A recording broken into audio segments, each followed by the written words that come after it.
America का स्वतंत्रता संग्राम। इस वीडियो के मेन टॉपिक कुछ इस प्रकार हैं। आपको पता ही होगा कि क्रिस्टोफर कोलंबस ने अमेरिका का पता लगाया था। अमेरिका का पता लगाने के बाद यूरोप के बड़े बड़े धनवान लोगों ने अमेरिका को बांटना शुरू कर दिया। स्पेन, पुर्तगाल, हॉलैंड, फ्रांस, आयरलैंड ने वह अपनी बस्तियां बसाई। अमेरिका में अंग्रेजों के 13 उपनिवेश थे। उपनिवेशों में रहने वाले अंग्रेज स्वतंत्रता प्रेमी थे। वे अपनी स्वतंत्रता की रक्षा के लिए मातृभूमि छोड़कर उपनिवेशों में जा बसे थे।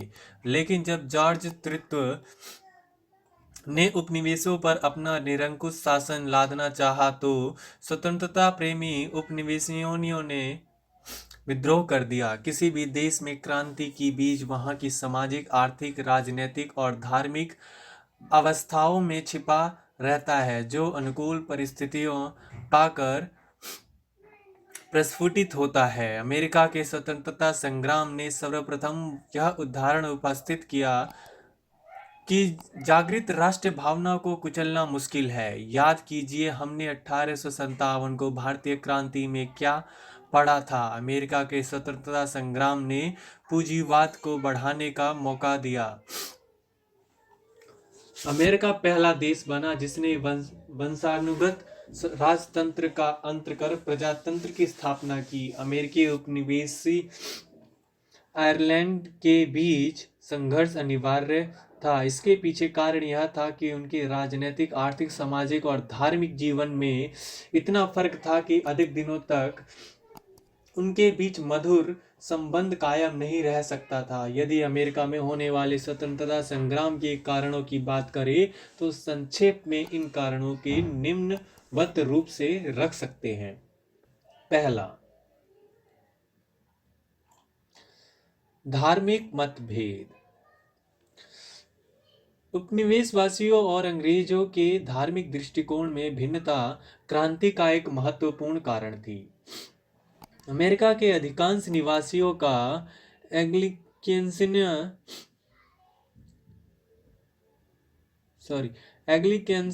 व्हाट इज एग्लिकेंसिन की तरफ झुकाव था। वे बिशप और धर्म के आधिपत्य पर विश्वास रखते थे। उपनिवेशवासी पुरिटेन मतालवलंबी थे। वे एंग्लिकन मत से घृणा करते थे। बिशप व्यवस्था और धर्म के आधिपत्य के विरोधी थे। धार्मिक भिन्नता के कारण उपनिवेशवासी इंग्लैंड के साथ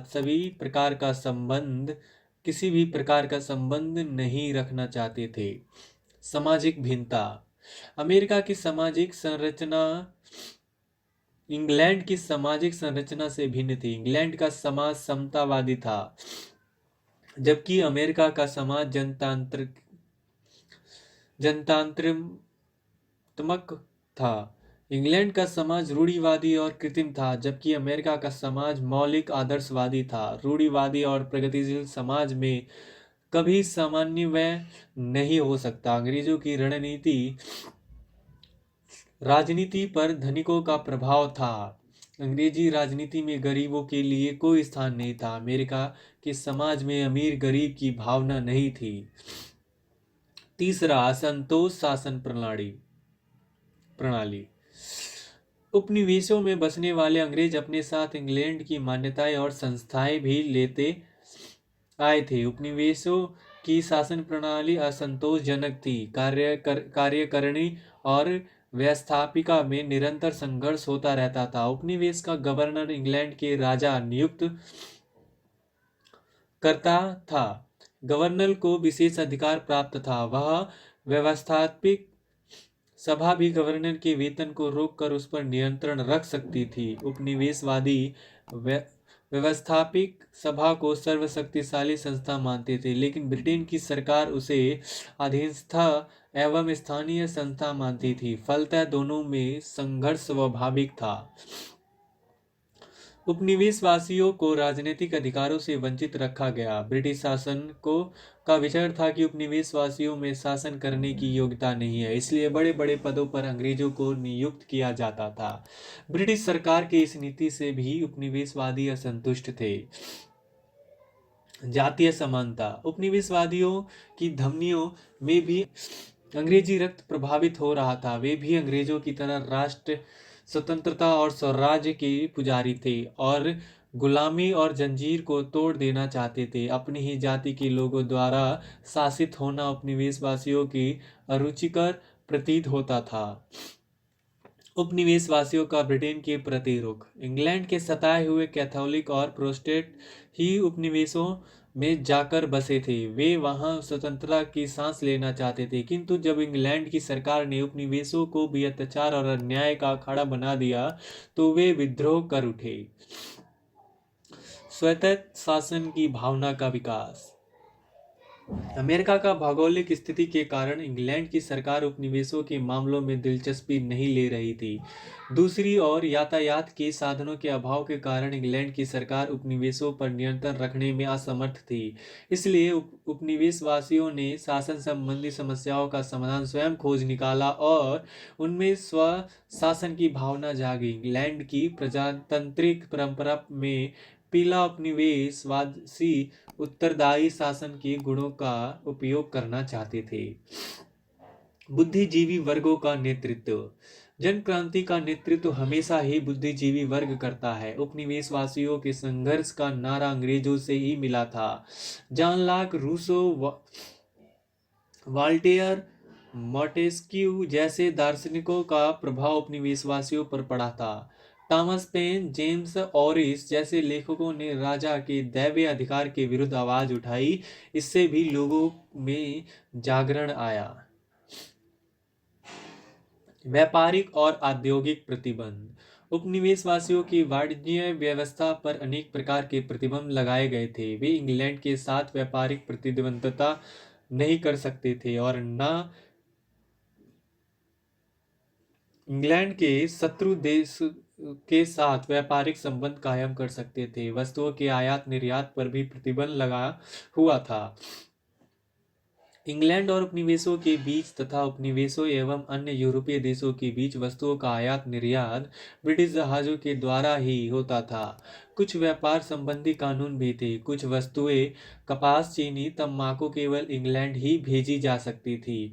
वस्तुओं के उत्पादन पर भी प्रतिबंध लगाया गया था। उपनिवेशवासी लोहा, सूती कपड़े जैसे आवश्यक वस्तु का उद्योग अपने यहाँ अलग नहीं कर सकते थे। औद्योगिक और व्यापारिक प्रतिबंधों के कारण उपनिवेशों के औद्योगिक एवं व्यापारिक प्रगति नहीं हो रही थी। इससे उपनिवेशवादी काफी असंतुष्ट थे और वे परतंत्रता की बेड़ा को तोड़ देना चाहते थे। सप्तवर्षीय युद्ध के परिणाम। इस युद्ध के परिणाम स्वरूप उपनिवेशवासियों में आत्मविश्वास की भावना जागी। अमेरिकन सैनिकों ने अंग्रेजी सैनिकों के साथ मिलकर फ्रांस का मुकाबला युद्ध में किया था। उन्हें विश्वास हो गया कि वे अंग्रेजों से अच्छा लड़ सकते हैं। आर्थिक स्थितियों में सुधार और शिक्षा के विकास के कारण उपनिवेशों में मध्यम वर्ग का जन्म हुआ, जो राजनीतिक स्वतंत्रता के लिए प्रयास करने लगा। इस वर्ग के लोग स्वतंत्रता के इस संग्राम के अग्रदूत बने। तत्कालीन कारण। अमेरिका के स्वतंत्रता संग्राम का तत्कालीन ग्रेनविल के कुछ आपत्तिजनक कार्य थे। सप्तवर्षीय युद्ध के परिणाम स्वरूप आर्थिक संकट पैदा हो गया था। किसान और मजदूर अपनी सीमा से बाहर जाकर आदिवासियों की भूमि आबाद करना चाहते थे, लेकिन ग्रेनविल ने इस पर प्रतिबंध लगा दिया। ग्रेनविल ने नेविगेशन एक्ट कड़ाई से लागू किया। चोर बाजारी संबंधी मामलों की जांच के लिए एडमिनिस्ट्रेटर कोड की स्थापना की गई। 1733 ईस्वी में मोलेसियस एक्ट बना। A British law that imposed a tax on molasses, sugar and rum import from non-British foreign colonies into the North American colonies। Granville ने चुंगी की वसूली में सख्ती दिखलाई। बंदरगाहों पर अंग्रेजी कर्मचारी तैनात किए गए और टैक्स नहीं देने वालों के घर की तलाशी ली जाती थी। 1765 में स्टम्प एक्ट बनाया गया। अब अखबारों, कानूनी कागजातों, बंधक संबंधी दस्तावेजों और इश्तहारों पर सरकारी टिकट लगना अनिवार्य कर दिया गया। इस कानून के कारण उपनिवेशियों के पत्र प्रकाशकों, इश्तहार निकालने वालों, वकीलों, व्यापारियों को भारी क्षति उठानी पड़ी।